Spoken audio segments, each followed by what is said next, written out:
Welcome to Leaping Larry's Revolutionary Reading Theatre.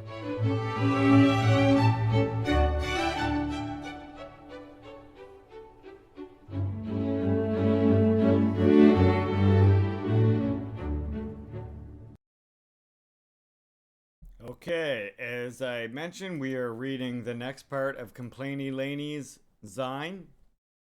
We're actually on the last two chapters today: Palestine, Patriarchy, and Power. The Urgency of Decolonial Feminisms, which you can get today by typing reading. There's also another command too. Damn.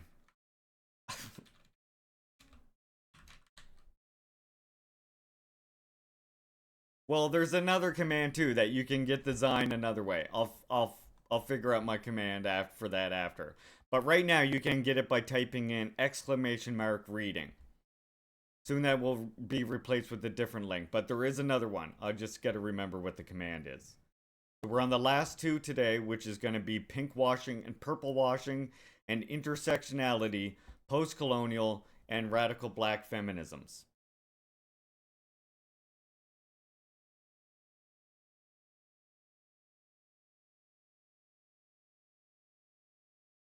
Thank you, Sam. CL. I should have known you would make it as easy as possible to remember, and I still couldn't remember it. Thank you, Sam. Thank you. Yes, that's it. Appreciate that. All right, first chapter, pink washing and purple washing, chapter 9.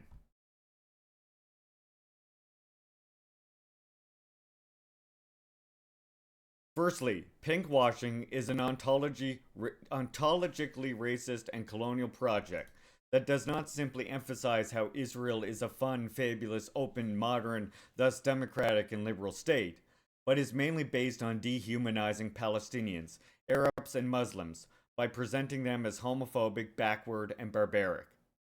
In the pinkwashing narrative, homophobia and intolerance toward non-conforming sexual and gender expressions, identities, and behaviors is a disease rooted in society, while tolerance is inherent to Israel as a liberal modern project.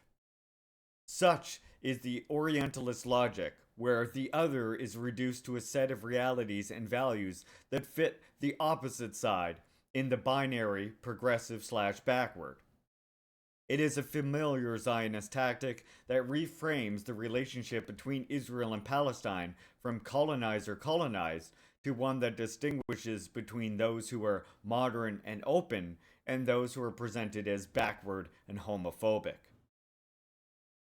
Thus, it simplifies and anesthetizes the fundamental violence on the basis of which colonialism thrives. Walla Al-Qwasia, Gwyneth Halil, and Hanan Meki. And by the way, this is something as well that this is something that you can see that a clear example of that we saw not that long ago was with that Asmund Gold bullshit that happened. You remember?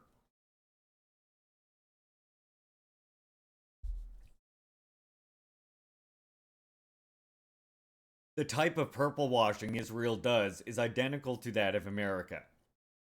In the alleged home of democracy and freedom, Biden responded to the overturning of Roe v. Wade with a lot of rhetoric about protecting women's rights. He spoke at length about how a woman's right to choose should be between her and her doctor. Nevertheless, when it came to taking meaningful action, he fell flat. While he was happy to capitalize on this issue for his short lived incumbent presidential campaign, he was also quick to drop the issue when it became inconvenient.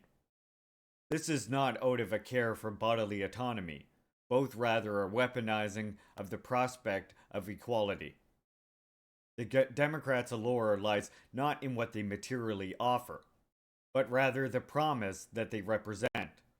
The promise to codify Roe v. Wade into law extends back before Clinton. It could have been codified in 1993, if not earlier. I definitely assert earlier. I say as early as the 70s. That's my take is as early as the 70s. I think it could have been. It is more valuable to the DNC as a perpetual carrot on a stick for the voter base. The alleged policy positions of the Democratic Party are simply the carrot on the stick in perpetuity. Every election is the most important of her lifetime. Give Nancy Pelosi $5 more to save democracy again. But if those politicians happen to give you $5, by the way, then you go to jail. When in fact, these people are public servants and should theoretically represent the popular will, like when 63% of Americans think abortion should be legal in all most cases. The legislature should reflect that. Instead, our purportedly progressive president is backwalking his abortion policy promise.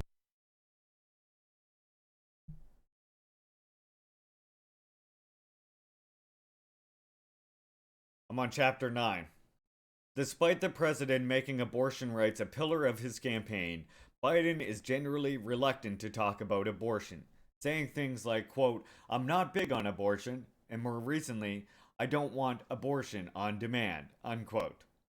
Elena Vagianos, Biden's support for Israel is fracturing the reproductive rights movement, unquote.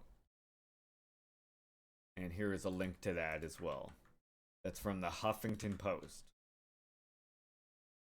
Given that Biden is complicit in women being forced to risk their lives to carry to somehow terminate unwanted pregnancies, it should come as no surprise that the same man sanctions and supplies a full-blown genocide of colonized people at home and abroad. The women of Palestine and the women of Turtle Island are oppressed by the same occupying colonial military forces. The illusion of choice of the two-party system is there precisely to justify the murderous, profit-seeking motives of the Liberal Party. The Democrats support the same economies of death with equal nationalistic fervor. So when Israel claims that they seek to uphold Western democratic values, we should know exactly what they mean. It means full support of the militarized police, which regularly kill civilians for no reason. It means support for a global colonial empire, which extracts resources and subjugates people across the global south. It means upholding hierarchies like patriarchy in service of the capitalist system, which is inherently racist. It means pregnant people dying in transit in America and occupied Palestine because of the machinations of biopolitics. These alleged values are painfully obvious through the history of the Zionist project, such as when Israel has conducted mass sterilization campaigns against Ethiopian Jewish women because of the Zionist state's close proximity to white supremacy. Those bigoted structures were baked into the apartheid state. To be painfully clear, the government of Israel fails even when it comes to protecting its own women. The smokescreen of democracy is weaponized as a facet of the authorization of Palestinians, as if any women benefit from the militant occupation of Palestine. Quote, according to the Association of Rape Crisis Centers in Israel, 1 in 3 Israeli women will be sexually assaulted in their lifetime. Canadian UNHCR, Immigration and Refugee Board of Canada, Israel, violence against women, including statistics, legal recourse, services, available response by government and authorities, 2005 to 2006, was published on the 2nd of March, 2007. Here's a link to that. When Israel is left to its own devices to investigate itself, we can see how it fails to provide justice even for Israeli women. Israel's rate of violent sexual assault is 10% higher than other OECD nations, and 92% of civil rape investigations were closed without charge. And you can get a source to that right here. Compare this to the US, where around 75% of rapes are not persecuted, which obviously is also a tragic miscarriage of justice. This is clearly not a nation that cares about people. Not Palestinian women, children, and not even its own citizens who are victimized. Merely 31 of 1,542 reports of sexual assault within the IOF were indicted, according to the IDF's own reports. Anna Arhamin, out of 1,542 IDF sexual assault complaints, just 31 indictments filed. That's from the Jerusalem Post, linked in chat now. Even when IOF soldiers make complaints about sexual assaults, the solution is simply to ostracize and punish women in the force. Here's a link to that from the Jerusalem Post. This is not a point to evoke sympathy for settlers, but rather to show that the occupation makes everyone less safe. It fails to protect even the women in the highest levels of the security forces. So-called Western democracy is not a force for good. It does not uphold human rights, and it harms women particularly. Because Israel fails to persecute violent sex offenders, it has become a haven for violent criminals, from sexual assault to war crimes. Offering the law of return to literally anyone with acceptable Jewish lineage is a public safety threat. There's a long history of violent and white-collar criminals fleeing to Israel.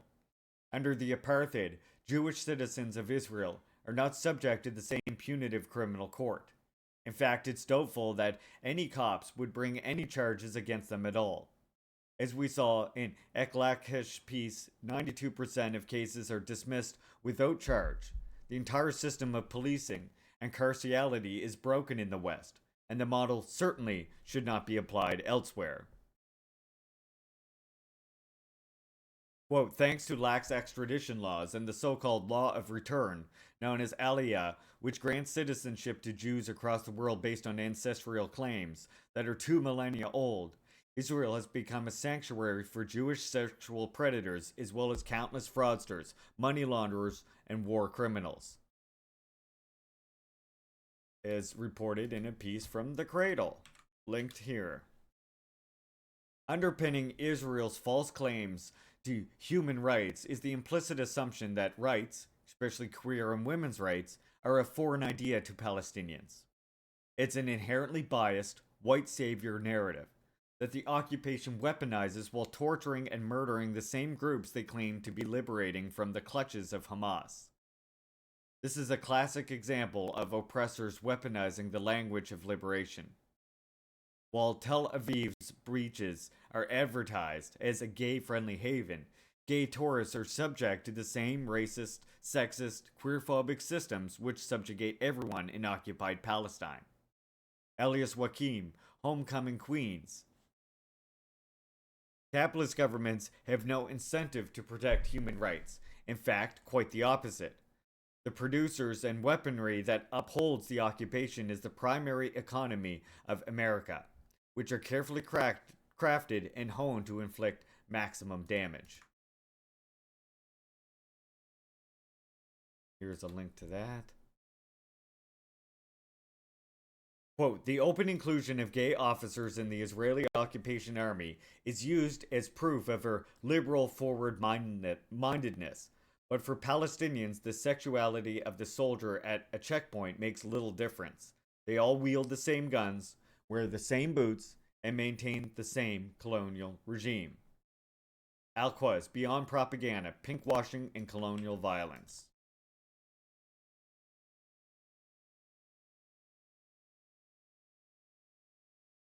The systematic otherization of Palestinians encourages a binary of Israeli democracy versus uncivilized Palestinian identity. Naturally, these monolithic constructs only serve to flatten and erase marginalized people. If this indoctrination is successful, then divides both Israeli and Palestinian society. If queerness is accepted as a uniquely Western Israeli right, then it alienates queer Palestinians from their communities. In reality, queerness is primarily a threat to the idealized nuclear family, which is so fetishized in the West. Because of the complexities of the extended family model in Palestine, people have unique experiences with regard to other queer family members. It is not a monolith. Much like in America, religious families have apprehensions, but ultimately usually find a way to love their kin anyway. Nonetheless, the outside forces of propaganda and socialization add social pressure to queer Palestinians. Quote, these compounding social pressures tell queer Palestinians that they must give up on some part of their identity or experience. We can either be queer and not accepted as a Palestinian, or we can be Palestinian and not accepted as queer. From the same piece I linked above. Again, all the women in the OPT are primarily oppressed by the military colonial occupation. The narrative that Palestinian women were oppressed on the basis of their gender by Palestinian men serves to disempower the autonomy that women clearly still hold in the family structure. Solely valuing women's contributions to the workforce, TM, is a key ingredient to the division of productive and reproductive labor that keeps the capitalist machine running. Those contributions are always framed in their relation to men, producing their offspring, maintaining the home, catering to the needs of the breadwinner. But as we have discussed, women are the primary organizing organs of the extended family structure in Palestine.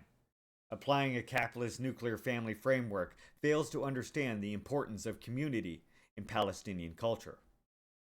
Miriam Makwanda, when did you decide to become an activist and fight for the rights of Palestinians? Manil Tamimi, actually, it wasn't a decision because as long as you were living under occupation, this has become a daily issue that you practice without thinking or without making a decision. Sala Media YouTube livestream 9/29/20. Palestinian activist and feminist Manel Tamimi on the hit list. Miriam Makwanda Show. And here's a link to that.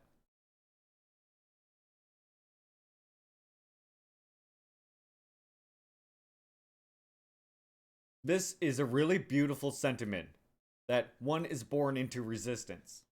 It's a default position because the occupation has boxed people into it. As the lovely Palestinian drag queen Madame Toresh said, existence is resistance, quote unquote. Madame Toresh, a performance lecture, quote, Queen Palestinian Her Story, at Parkside, New York City, YouTube. I'm so happy to be here. I'm so grateful.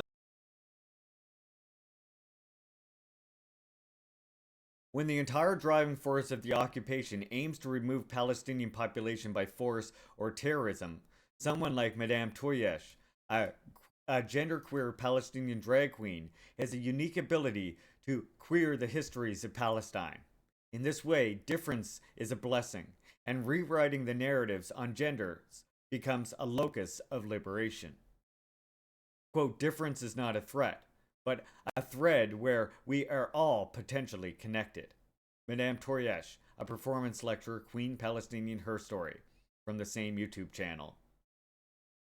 The intersection of the queer experience, a traditionally patriarchal culture, and surviving the gendered violence of the occupation gives them an invaluable perspective on so-called Western democratic values.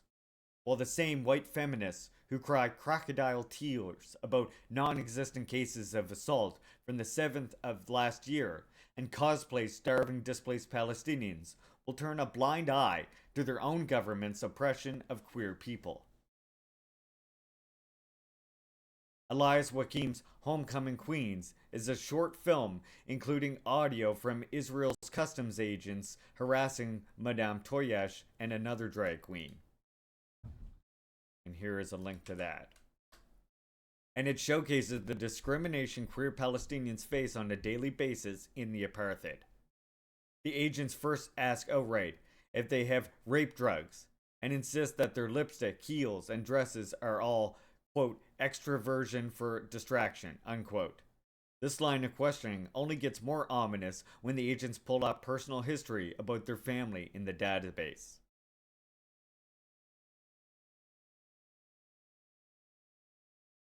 Quote, the silence is emblematic of a modern colonial feminism, where the rhetoric of liberating women conceals deeper acts of violence. It justifies invasions and occupations under the guise of aid, portraying Palestinian women as mere victims in need of rescue, while simultaneously denying their right to resistance. Ultimately, the selective empathy of Western feminists serves to reinforce structures that continue the cycle of violence. Miriam Aldousi.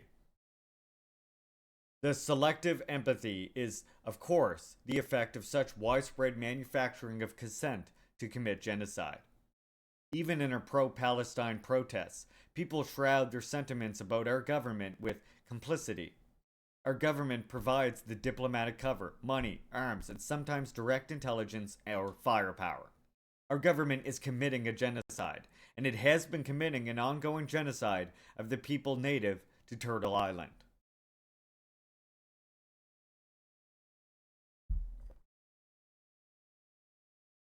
Global feminist solidarity. Quote, call things by their name. Speak up when something is wrong. Spread awareness. Fight indoctrination with truth. Exchange and coalition. Unlearn propaganda. Demilitarization, BDS, immediate embargo. Decolonization is an ongoing process. We stand on the shoulders of giants and center Palestinian feminist stories. For men, listen, ask questions, make space, be collaborative, give women a seat at the table, show up to protests to protect minorities, promote Palestinian women, and amplify, know when to step back. Quote, when it comes to Palestine, we are under colonization. We are colonized. The oppression of Palestinian women cannot be understood outside of the context of structural violence by the Israeli state.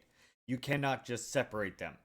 The violence that Palestinian women are subjected to every day cannot be separated from the reality of the Palestinian society as a whole.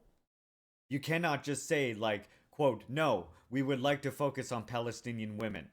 No, you basically cannot separate this. So Israeli colonial policies and the dispossession of Palestinian land and bodies for decades is also gendered-based violence. It is gendered violence against Palestinian women, and the tough political and economic realities caused by this colonial state.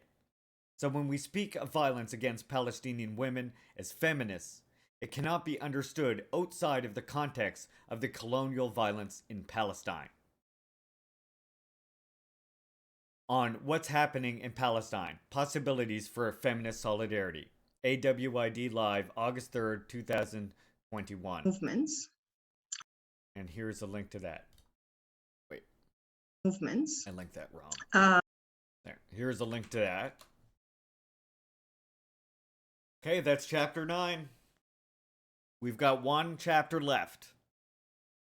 I believe this was the chapter I had the most hand in helping to edit. Intersectionality, Post-Colonial and Radical Black Feminisms, Chapter 10. Final chapter.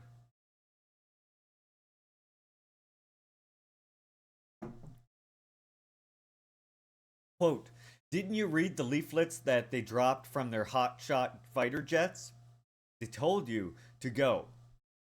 135,000 Palestinians in Beirut. And why didn't you take the hint? Go! There was the Mediterranean. You could walk into the water and stay there. What was the problem? Unquote. June Jordan. Apologies to all the people in Lebanon, 2005.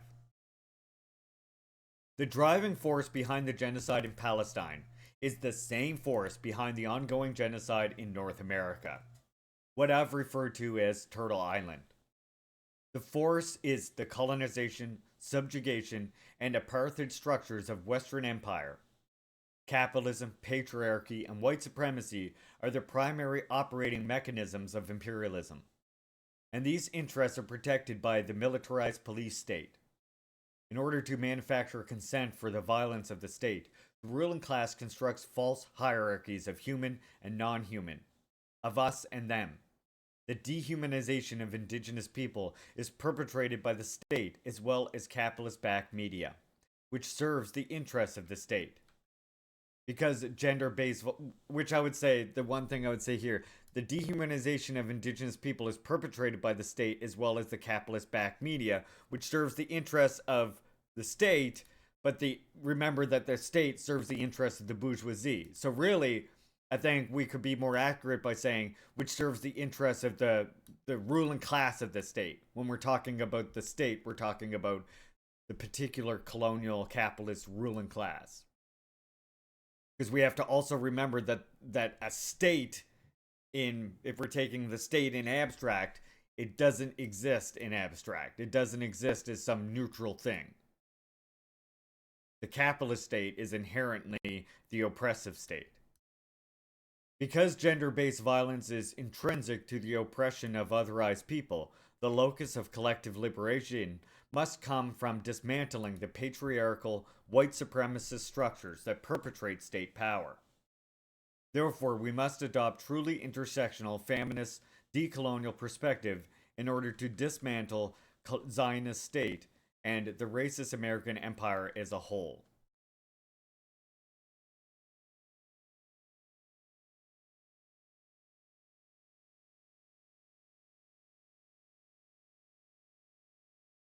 This is from Andrea Smith. This work I'm going to quote from here. Quote, when the colonists, which there is some very good important information to take from here, we would have some probably disagreements in some aspects of how we organize against the colonial state. When colonists first came to the Americas, they saw the necessity of instilling patriarchy in native communities because they realized that indigenous people would not accept colonial domination if their own indigenous societies were not structured on the basis of social hierarchy. Patriarchy, in turn, rests on a binary gender system.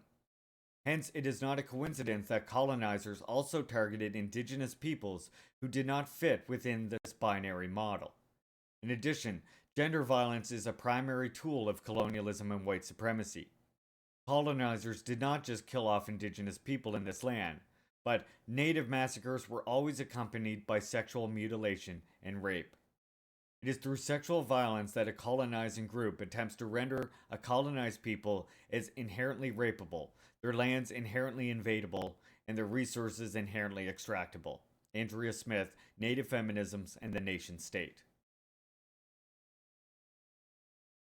In the same essay, Smith elaborates on the nuance between nation and nation-state as delineated by Native women activists, who prefer, quote, spiritually based visions of nation and sovereignty that are separate from nation-states, unquote, where oppressive nation-states use domination and coercion in order to control territory. Indigenous nationhood prioritize interrelatedness and responsibility on the land. And while I do agree with this part with her, I do think that in terms of the colonial imperialist societies that we live in, states is still a necessary means for us to achieve liberation. This is something that, of course, this is a nuanced conversation that we have within just like in any other community that we have within our First Nations communities as well.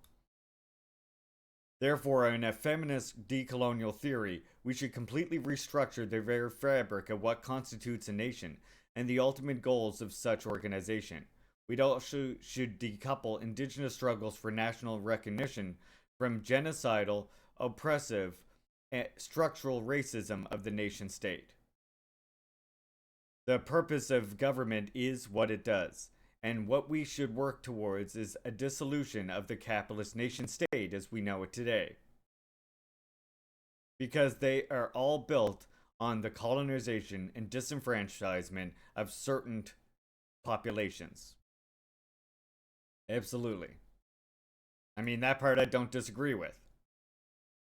That part I absolutely do not disagree with at all. It's just like I say, and this is the thing, a conversation that we're constantly having. It's the conversation between like Nick Tilson and Nick Estes, basically. Now, we would like, a disagreement on how to move forward. Not to say that there isn't huge agreements on that I don't agree with those two on certain things, right? Yeah, exactly, Dorian. And that's kind of where I was coming from when I was reading this before. But I mean, it's hard. There's not a lot of authors out there. We gotta build them. We gotta build the native Marxist-Leninist theorists, which we're working on. Or the scientific socialist theorists, which we're I think is emerging as we speak all over the place. Quote, what are we to do with the fact that, as native scholar Luana Ross notes, genocide has never been against the law in the United States? On the contrary, native genocide has been expressly sanctioned as the law. And as legal scholar Sora Han points out, none of these post 9/11 practices is actual extra constitutional or extra legal. In fact, the U.S. Constitution confers the state the right to maintain itself over and above the rights of its citizenry. Andrea Smith, Native Feminisms and the Nation State. Because the American state upholds the right to maintain itself by securing a monopoly on violence, it is fundamentally exploitative. See, and here again, this is where we have a disagreement, for me, at least when it comes to this, because the American state upholds the right to maintain itself by securing a monopoly on violence, it's fundamentally exploitative. But the thing about this is, any state or any movement essentially does have it has an interest in having the monopoly of violence over a certain area, which we even see with decolonial, decentralized anarchist movements as well, like Macno's Free Territory, or like Catalonia in Spain, for example. That the movement, both against the state and, in fact, the state against the bourgeoisie that we build in its place, both do ultimately have an interest in upholding a monopoly of violence. But of course, the difference is that the capitalist state is in the hands of the oppressors and the colonizers, and the proletarian state is in the hands of the people, which means the people have the monopoly of violence. So I kind of don't agree with the fundamentally exploitative part. The reason why it's fundamentally exploitative is not because the state has a monopoly on violence. It's fundamentally exploitative because the state is commanded in the interests of the bourgeoisie. And the bourgeoisie and capitalist society is inherently fundamentally exploitative. So therefore, the capitalist state cannot be anything other than inherently exploitative. Now, is a socialist state coercive? Is a socialist state violent? Yes. Yes. Yes. The socialist state uses force. The socialist state does use violence. But can we say that the socialist state is inherently exploitative? No. It depends on how you're meaning that, right? Exploitative in the capitalist sense? No. No. it is inherently oppressive, yes, right? Even the socialist state is inherently oppressive towards the former colonizers and capitalists. But I don't agree with the fact that that a state with a monopoly on violence is inherently exploitative, inherently fundamentally oppressive. Yes. But again, we have to ask, oppressive for who is the main point that I'm trying to make here. So that would be the one thing I would say here, that because the American state upholds its right to maintain itself by securing a monopoly on violence, it's fundamentally exploitive. I would disagree and say that the reason why the American state is fundamentally exploitative is because it is founded on the interests, it is guided by the interests of the bourgeoisie. I would say that, and that a state having the monopoly on violence doesn't inherently make it exploitative, although it does make it inherently oppressive. Just again, we have to then ask, who is it oppressive for? The capitalist state, because it is inherently exploitative, it has to also be inherently oppressive towards those who seek to end that exploitation. Whereas in socialism, it's just the opposite. It has to be oppressive towards those who want to restore that exploitative society. Okay, welcome in. So that's the only, that's the comment I would make about that statement. I remember I read this whole work when this was being put together. The U.S. military was founded on the genocide of indigenous people, and the U.S. police was founded on controlling slaves as property. The RCMP was founded as Native Control Force, actually Native Genocide Force. The RCMP really is descended from the scalping patrols. It's just literally descended from the vigilante scalping patrols that started in Halifax a long, long time ago, when Cornwallis first announced that he would pay for native scalps.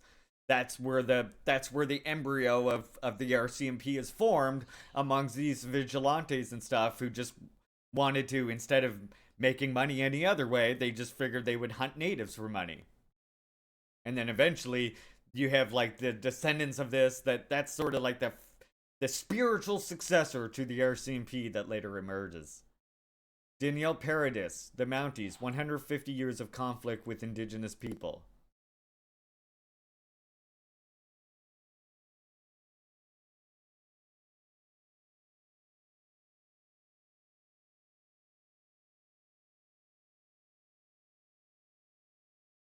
Yeah, see, so this does talk about the creation of the RCMP, but like I say, there is a spiritual succession there where they start in Halifax. There's Louis Riel.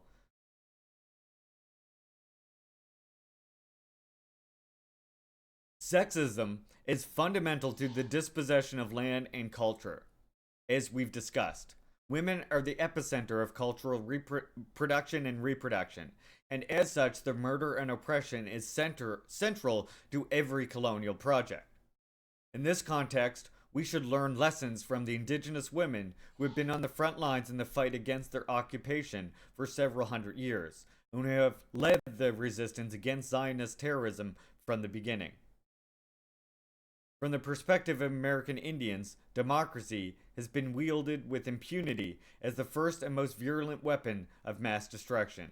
Sandy Grand. Smith also stresses that America's post-9/11 war on terror policies were not a resurgence of nationalism, but rather a continuum of the same colonial imperialist force which enables the ongoing genocide of indigenous people in Turtle Island. USA has never been built on any kind of nationalism, but rather used nationalism as a cloak to mass colonial and imperialist intent. Okay, Mama, have a good stream. Damn. This is a based paragraph. USA has never been built on any kind of nationalism, but rather used nationalism as a cloak to mass colonial and imperialist intent. The American Revolution, furthermore, was a counter-revolution, mainland rebels to maintain slave trade and expand settler colonial violence. It was against the British colonial state, and its success was due to the creation of whiteness. As noted by Gerald Horne in Counter-Revolution 1776, Slave Resistance, and the Origins of the United States of America, which you can get in their theory list too, by the way. The mythic origin story of America standing for democratic principles is a fantasy to which both parties cling on to legitimize themselves. The establishment of the American state was fundamentally accomplished through theft and state-sanctioned violence. Thus, reading Butler against Butler, a native feminist analyst might suggest that her analysis of Bush's policies is predicated on what David Kazagin refers to as the colonizing trip. The liberal myth that the United States is founded on the democratic principles rather than being built on the pillars of capitalism, colonialism, and white supremacy. Andrea Smith, Native Feminisms and the Nation State. As we have seen with the Biden-Harris administration, even our so-called left party is steadfast in its support for genocidal project of Israel without question.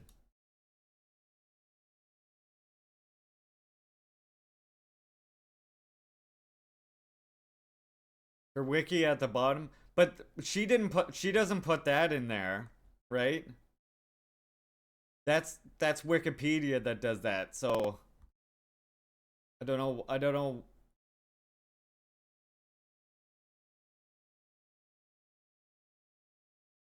don't know what relevance that has.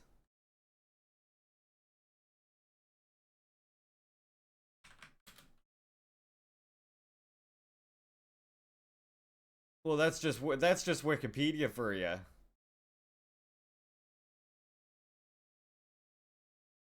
Where does it do the see other?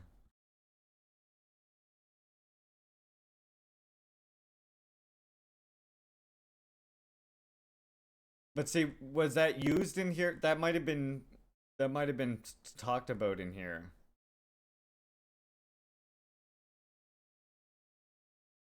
Whoa. Whoa, whoa, whoa, whoa, whoa.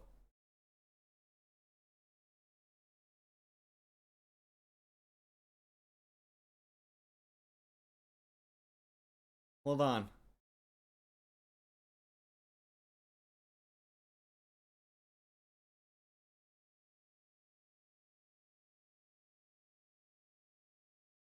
Okay, I got...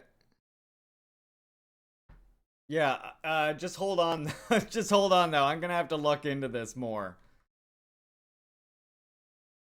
It's not... it's because it's all over here.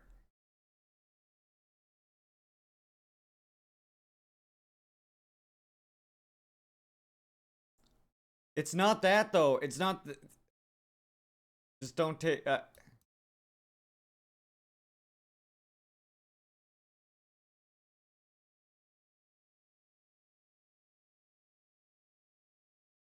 I'm gonna... What the fuck is going on? I know, that's why I'm trying to figure out what the fuck this is. I'm trying to find any, like... There is no actual evidence of this. It's just... I'm just trying to see any of, like, what the fuck?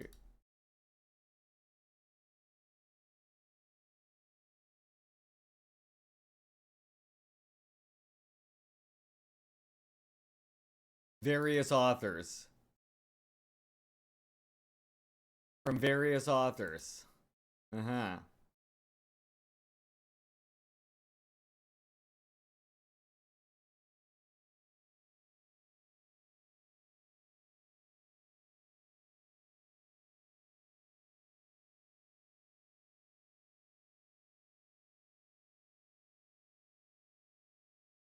Weird.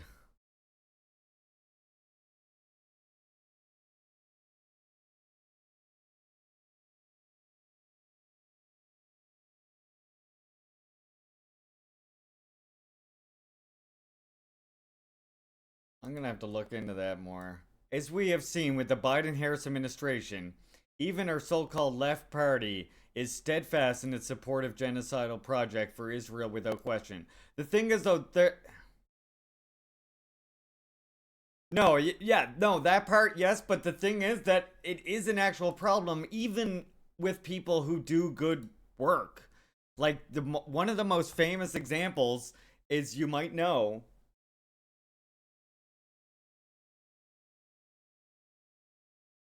Yeah, Dorian, which is why I'm obviously not saying anything either way, but I just want you all to not react either way also, right?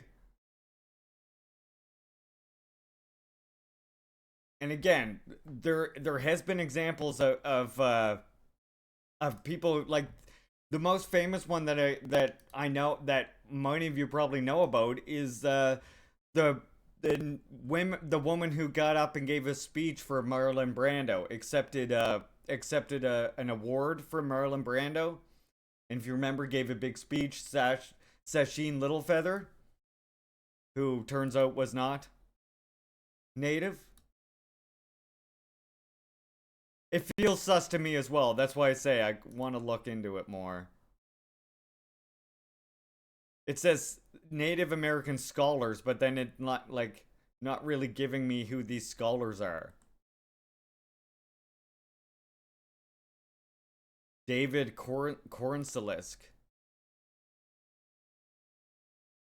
No, Sasheen Littlefeather was not. That's what I'm saying. Yeah, Sasheen Littlefeather was not actually native.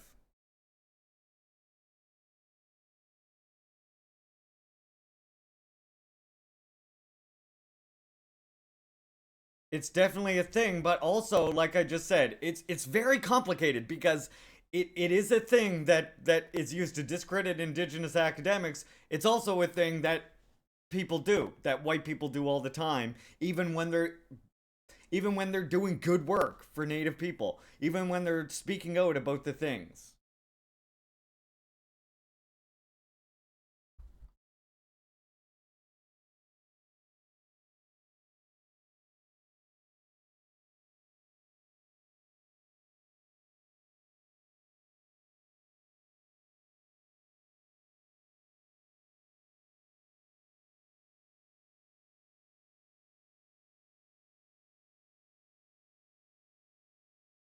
Okay. Anyway, I'll continue. As we have seen in the Biden Harris administration, even her so called left party is steadfast in its support for genocidal project of Israel without question. Democrats have never been against state violence. In fact, their support for cops and the military provides them further legitimacy.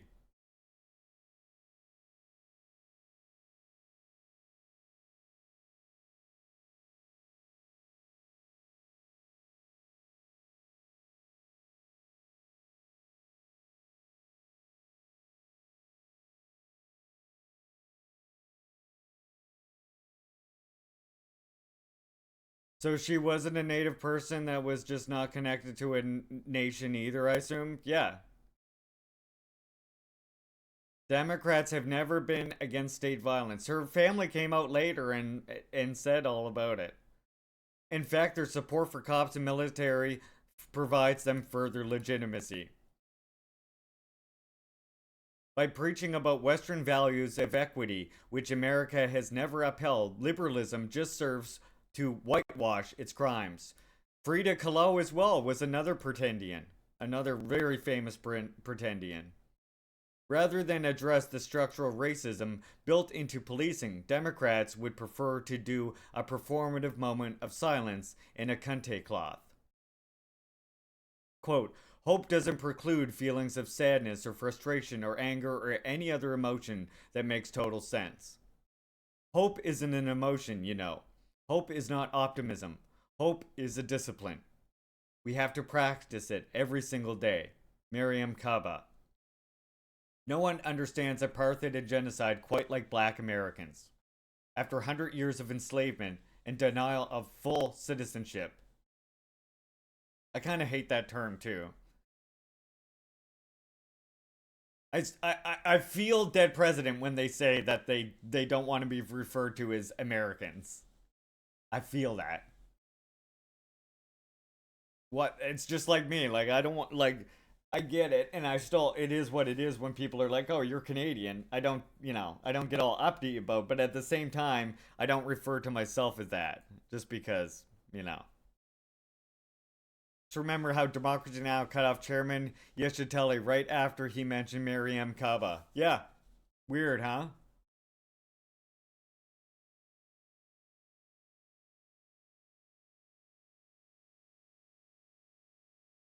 After hundreds of years of enslavement and denial of full citizenship, the American government repaid them by instituting Jim Crow era apartheid laws.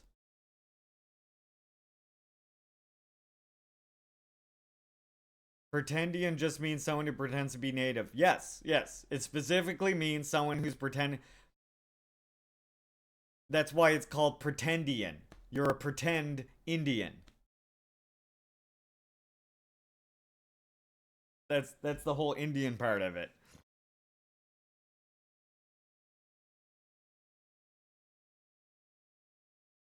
Hi, bugger.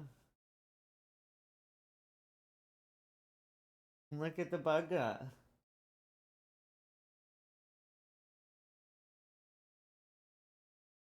Wow, Buggy. Wow. Wait, look at bugger. Look at bugger. Hey, Buggy. Bugger.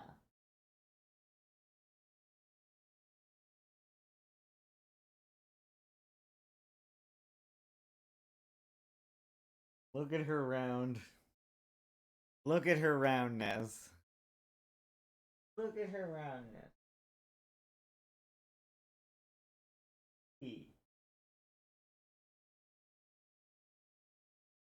Alright. Bugga's shunning us, yeah. Alright, Bugga.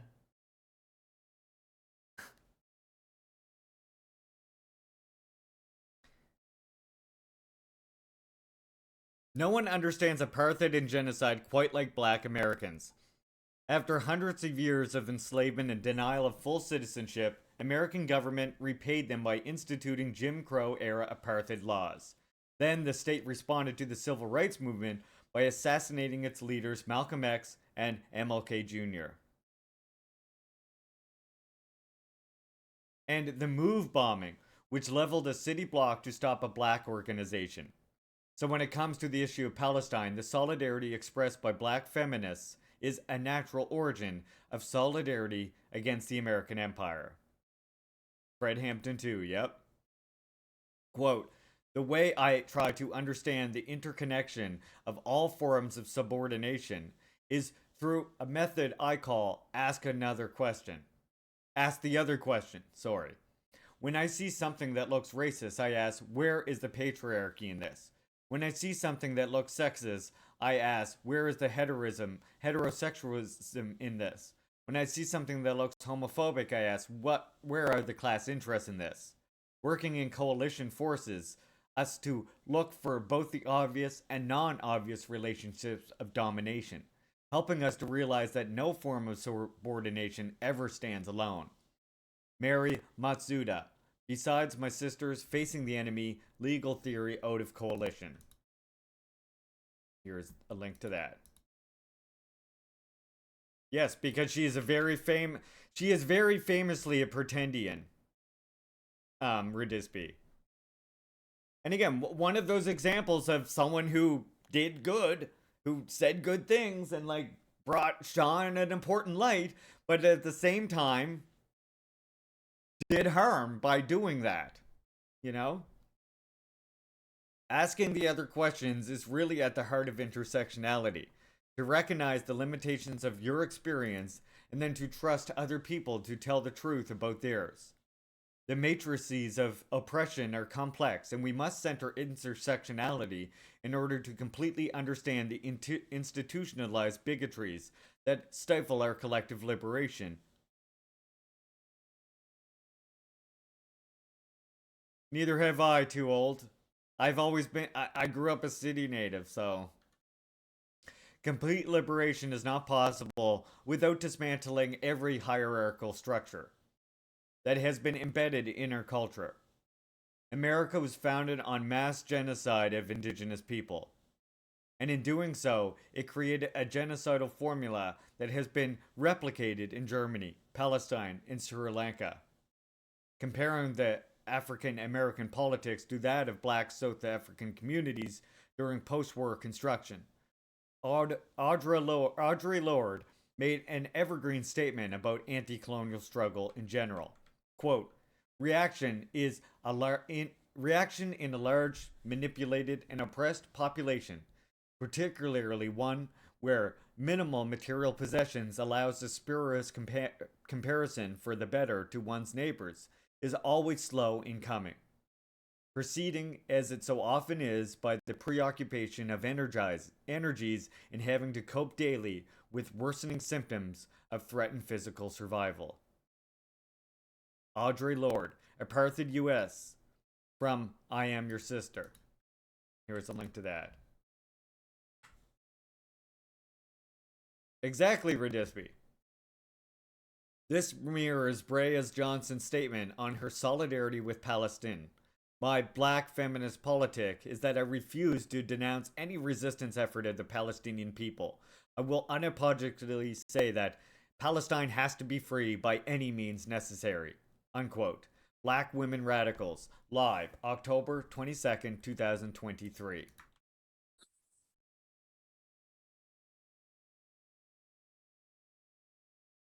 I've heard people, quote, I have heard people say of Professor Trask, quote, she would have much more effective if she weren't so angry, unquote.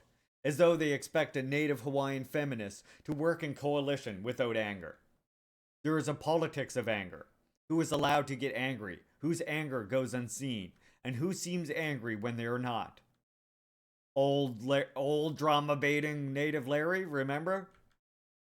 This is just Larry. Larry just causes drama wherever he goes. That's just Larry, everybody.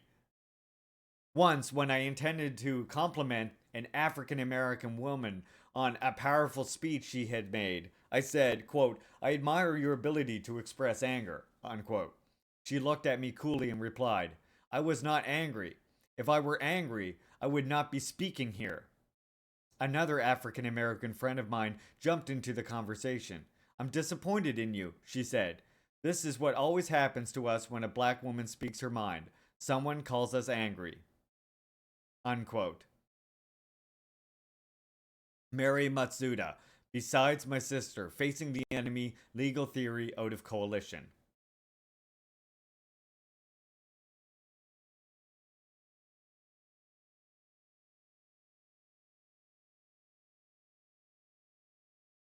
Yeah, we should sometime for sure listen to one of her speeches. Tone policing and respectability politics has no place in liberation struggles. So if you feel like I've been rude to you, if you feel like I'm being dramatic because I fucking called out some bullshit that I've seen, kindly go fuck yourselves. Thank you. This is the hallmark of misogynoir. The wholesale dismissal or diminishment of black and brown women experiences simply because of the way they occupy space. Echoing Malcolm X, quote, by any means necessary, is exactly the critical support we should have for the resistance to Israeli occupation. October 7 was a prison break from a concentration camp, and we likewise wouldn't condemn the uprising of the Warsaw Ghetto or the slave uprisings. Well, some would. We have many lessons to learn from the dissolution of the South African apartheid, both positive and negative. First, that BDS works. It can bring an apartheid state to its knees and force it into compliance. Secondly, the American empire will stand by genocidaires as long as possible. Yeah, see ya. The American economy is stuck in a war economy in which we only manufacture weapons. As such, our government has a vested interest in continuing the need for military-industrial complex, although I have a disagreement here as well. I think that this is not so much the American government. I don't think it's so much that the American economy is stuck in a war economy, and therefore it manufactures weapons, and therefore has a vested interest in continuing the need for the military-industrial complex. I think that that's the result of imperialist markets needing to ensure that they can secure themselves, right? You can't have overseas markets. You can't steal other people's lands and resources without the military might to do so. So therefore, because of that, the American economy has to always be in a war economy. It has no other choice. So I think it's like kind of the other way around, right? It's the imperialist need for expanding markets, the imperialist need for securing the markets of the bourgeoisie is the need for America to be in a wartime economy and to always have a continuing need for that. The power that America holds worldwide is based solely on military might and monopolization. Because our government provides diplomatic cover for genocides done by our allies, they can get away with their own war crimes by the same justifications. Quote, of course, no one in the United States government will openly defend apartheid.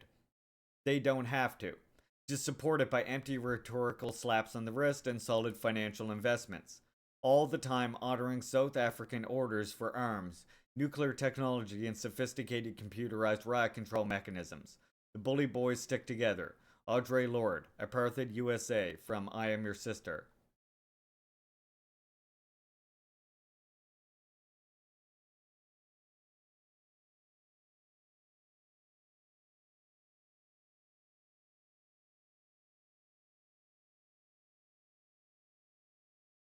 What's this? Yeah, this is a good one. I'll add this.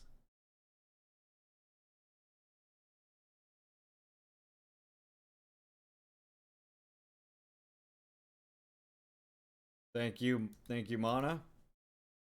Comparing the mass state-sanctioned murder of black people in America to South Africa, Lord poses a piercing question.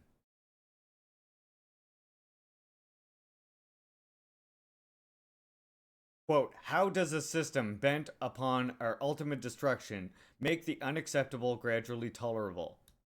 Observe closely and look around. Read the black press. How do you get a population to accept the denial of the most rudimentary freedoms this country is supposed to be about for over 12% of the population?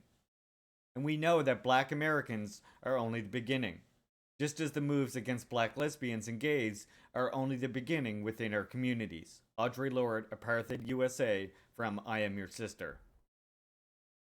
Mass death has been normalized for the entirety of American colonization. The deaths of indigenous people, black Americans, queers lost in the AIDS crisis, the disabled throughout the ongoing COVID panic. Capitalism and empire will always seek to perpetrate itself rather than look out for people. As Clarissa Brooks noted in the Black Women Radical livestream, the largest issue in media at large is the corporate capture of black feminisms, which leads to disconnect between theory and practice. Every aspect of black culture is commodified and appropriated into something more palatable to the white supremacist culture, including its most revolutionary and subversive elements. For example, the Black Lives Matter movement was quickly dissolved under suspicious circumstances, leading to the leadership's alleged suicides. Therefore, both black and Palestinian liberation struggles have to find ways to exist outside the acceptable modes of protest. The principled solidarity with Palestinian resistance is fundamental to black feminisms, and both thrive within a collective, community-focused organization. Because state-sponsored feminist actions will always be corrupted by the interests of capitalism, both black and Palestinian feminists recognize the importance of local, community-centered action. Quote, I think that the best preparation for responding to those McCarthyite efforts to push people out of jobs, to, guarantee that they are canceled, the best response is to have a community. To see this, not as something that is going to attack us as an individual, because usually the assaults are focused on individuals, but to recognize that before they even begin to come in, we have to be prepared. We have to have a collective kind of resistance. Angela Davis. Davis on Black Women Radicals Live. Huge respect for Angela Davis. I don't want to speak over my comrade, but Comrade Kim, if you follow her on Twitter, gives you some good analysis of Angela Davis. The fact is that people against the genocide are in majority, and we are not bigots. Any person who claims to stand for human rights would stand against a genocide, regardless of who it is targeting. As Jewish Voices for Peace and other anti-Zionist Jewish organizations have shown us, never again means never again for anyone. Quote, we are citizens of the most powerful country on earth. We are also citizens of a country that stands upon the wrong side of every liberation struggle on earth. Feel what that means. It is a reality that haunts each of our lives and that can help inform our dreams. It's not about altruism, it's about self-preservation, survival. Audre Lorde Commencement Address, Oberlin College, 1989.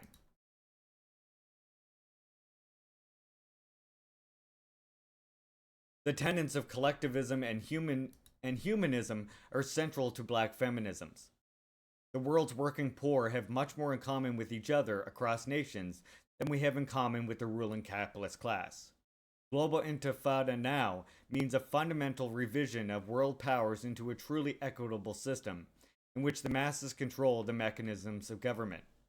The compounding forces of climate change, unmitigated spread of pathogens, the collapse of the American empire, and the extreme militarization are all reaching a boiling point which will become unmanageable for the vast majority of us.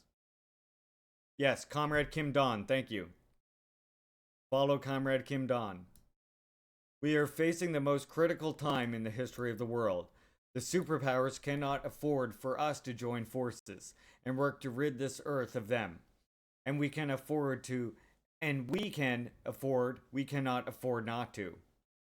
The rest of the world is being exploited in order to maintain our standard of living. We, who are the 5% of the world's population, use 40% of the world's oil. I must declare I am not a good American.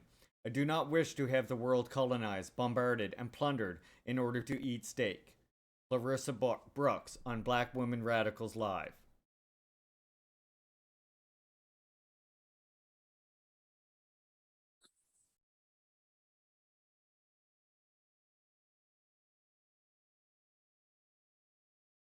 While these issues might seem far from us now in the imperial core, the blowback from our military expansion and our resource extraction will come. We cannot keep exploiting, murdering, and raping the world and expect there to be no consequences. If you can't care about the genocide from a human perspective, you should recognize that geopolitics is connected and that neither 9/11 nor 10/7 came out of the blue. The fact that groups responsible were both funded and sanctioned by the West.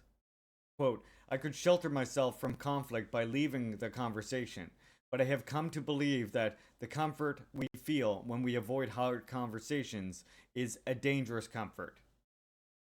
One that seduces us into ignorance about the experiences of others and about the full meanings of our own lives. Mira J. Matsuda, beside my sister, facing the enemy, theory out of coalition. The American capitalist hegemonic control over the world economy is at the heart of exploitation and suffering of people everywhere. Collectively, we have more power even than the world's oligarchs combined, and we should center an intersectional decolonial feminisms to upset the racist, sexist structures that uphold the West. When devising strategies for resistance, we should look out for those who have been on the vanguard of resisting imperialism for its entire existence. Quote, activism is not an issue specific. It's a moral posture that, steady state, propels you forward from one hard hour to the next, believing that you can do something to make things better. You do something rather than nothing. You assume responsibility for the privilege of your abilities. You do whatever you can. You reach beyond yourself in your imagination and in your wish for understanding and for change. You admit the limitations of individual perspectives. You trust somebody else. You Do Not Turn Away. June Jordan. This poem originally appeared in the February 1999 issue of The Progressive. And that's it. That brings us to the end of this